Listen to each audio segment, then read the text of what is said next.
അസ്സലാമു അലൈക്കും. ഇന്ന് ഞാൻ വന്നിട്ടുള്ളത് ഒരു ക്യാരറ്റ് ഹൽവയുടെ റെസിപ്പിയുമായാണ്. ഇത് ടേസ്റ്റിയായും പെർഫെക്റ്റായും എങ്ങനെയാണ് ഉണ്ടാക്കുന്നത് എന്ന് നോക്കാം. ആദ്യമേ പറയാം, ഇത് കോഴിക്കോടൻ ഹൽവയുടെ ടേസ്റ്റ് ഒന്നും ഉണ്ടാവില്ല.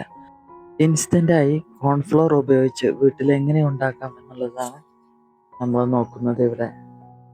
അപ്പോൾ അതിനായിട്ട് എടുത്തിട്ടുള്ളത് 3 ക്യാരറ്റാണ്. അത് നന്നായി കഴുകി തൊലി കളഞ്ഞ് ഗ്രേറ്റ് ചെയ്തെടുക്കണം. ഇതിനെ ഒരു മിക്സിയുടെ ജാറിലേക്കിട്ട് അതിലേക്ക് ഒരു ഗ്ലാസ് വെള്ളം ഒഴിച്ച് നന്നായി അരച്ചെടുക്കണം. ഈ അരച്ചെടുത്ത മിശ്രിതത്തെ ഒരു അരിപ്പയിലേക്കിട്ട് നന്നായി അരിച്ചെടുക്കണം. ഇതിലേക്ക് കൂടുതലായ വെള്ളമൊന്നും ചേർക്കരുത്, കാരണം ഇത് വറ്റിച്ചെടുക്കുമ്പോൾ നമുക്ക് സമയം പിടിക്കും. അത് കാരണമാണിത്. ഞാൻ ഇവിടെ അരിച്ചെടുത്തപ്പോൾ 2.5 കപ്പ് ജ്യൂസാണ് എനിക്കിവിടെ കിട്ടിയിട്ടുള്ളത്. ഇതിനെ ഒരു സൈഡിലേക്ക് മാറ്റി വെക്കുക.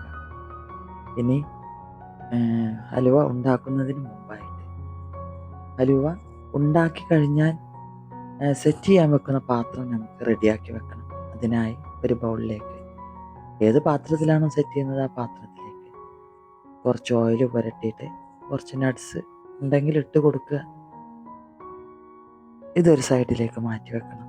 പിന്നെ ഒരു പാനിലോട്ട് നമുക്ക് കിട്ടിയ ജ്യൂസിൻ്റെ 2.5 കപ്പിൽ കിട്ടിയതിൽ 2 കപ്പാണ് ഇവിടെ ഒഴിച്ചു കൊടുക്കുന്നത്. 1/2 കപ്പ് മാറ്റി വെക്കണം. അത് കോൺഫ്ലോർ കലക്കാൻ വേണ്ടിയിട്ടാണത്. കോൺഫ്ലോർ കലക്കിയിട്ട് അത് ഒരു സൈഡിലേക്ക് മാറ്റി വെക്കുക. പിന്നെ ഈ ജ്യൂസിലേക്കായിട്ട് 1 കപ്പ് പഞ്ചസാരയാണ് എടുക്കുന്നത്. അത് ഇതിലേക്ക് ഇട്ട് കൊടുത്തിട്ട് നന്നായി ജ്യൂസുമായി യോജിപ്പിക്കുക. നന്നായി തിളപ്പിക്കണം. തിളച്ച് ഒന്ന് കുറുകി വരില്ല, എന്നാലും ഒന്ന് കുറച്ചൊന്ന് വറ്റിക്കഴിഞ്ഞാൽ ഇതിലേക്കായിട്ട് നമ്മൾ ഇടുന്നത് 1 ടീസ്പൂണോളം ഏലക്ക പഞ്ചസാരയുമായി കൂട്ടിപ്പൊടിച്ചതിന് ഒരു ടീസ്പൂൺ പൊടിയാണ് ഇട്ട് കൊടുക്കുന്നത്. അത് നന്നായി തിളച്ച് കഴിഞ്ഞാൽ ഇതിലേക്ക് നമ്മൾ കലക്കി വെച്ച കോൺഫ്ലോർ കുറേശ്ശെയായിട്ട് തീ കുറച്ചതിന് ശേഷം ഒഴിച്ചു കൊടുക്കുക. എന്നിട്ട് നന്നായി ഇളക്കി യോജിപ്പിക്കുക. ഹലുവ ഉണ്ടാക്കാനായിട്ട് എടുക്കുന്ന പാത്രം ചൂട് കട്ടിയുള്ളൊരു പാത്രമായിരിക്കണം.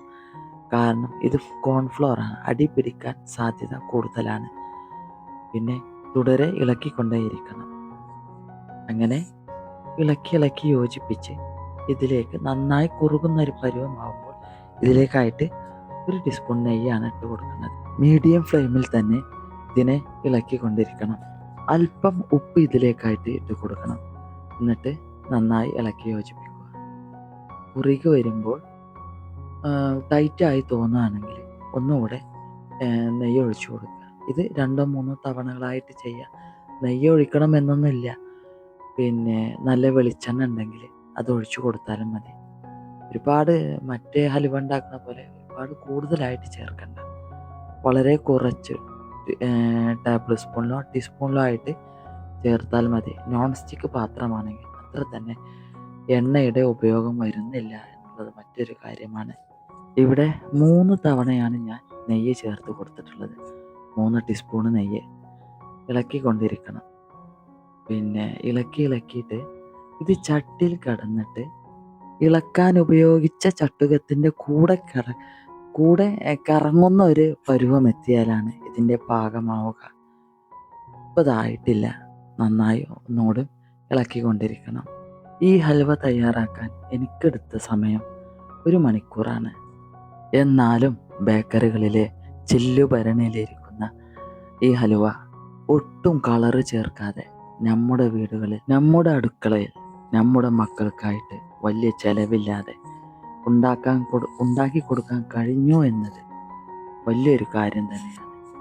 ഇനി ഇതിലേക്ക് നമ്മൾ നട്ട്സൊന്നും ചേർത്തിട്ടില്ല. പിന്നെ നമ്മുടെ ഇഷ്ടത്തിനനുസരിച്ചിട്ടുള്ള എന്താണോ കയ്യിലുള്ള നട്ട്സ് കുറച്ച് ചേർത്ത് കൊടുക്കാം. അങ്ങനെ വീണ്ടും ഇളക്കി തുടങ്ങുക. പിന്നെ ഏകദേശം നമ്മളെ ചട്ടുകത്തിൻ്റെ കൂടെ ഓടാൻ തുടങ്ങിയിട്ടുണ്ട്. അപ്പോൾ ആയി തുടങ്ങി. ഇനി നമുക്ക് ഇത് ഫ്ലെയിം ഓഫ് ചെയ്ത് കൊടുത്ത് ഒന്നും കൂടെ ഇളക്കി കൊടുക്കുക. എന്നിട്ട് നമ്മൾ നേരത്തെ മാറ്റി വെച്ച ആ പാത്രത്തിലേക്ക് ഇത് ഒഴിച്ചു കൊടുക്കുക. കണ്ടോ, ഇതാണ് ഇതിൻ്റെ പരുവം. ഇനി നമ്മൾ ആ പാത്രത്തിലേക്ക് നേരത്തെ മാറ്റി വെച്ച ബൗളിലേക്ക് ഒഴിച്ചു കൊടുത്തിട്ട് പിന്നെ തണുക്കാനായിട്ട് വെക്കണം. തണുക്കുക എന്ന് പറഞ്ഞാൽ ഇതിൻ്റെ ചൂട് പാടെ ആറിയതിന് ശേഷം ഇതിനായിട്ട് ഒരു സൈഡിലേക്ക് മാറ്റി വെക്കും.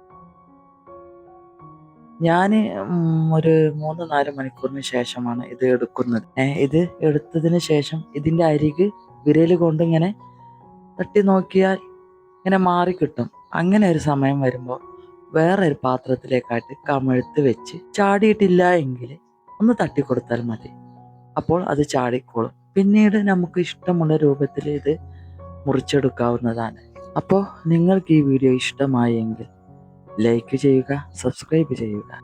ഇൻഷാ അല്ലാഹ് മറ്റൊരു വീഡിയോയുമായി വരുന്നത് വരേക്കും ബൈ. അസ്സലാമു അലൈക്കും.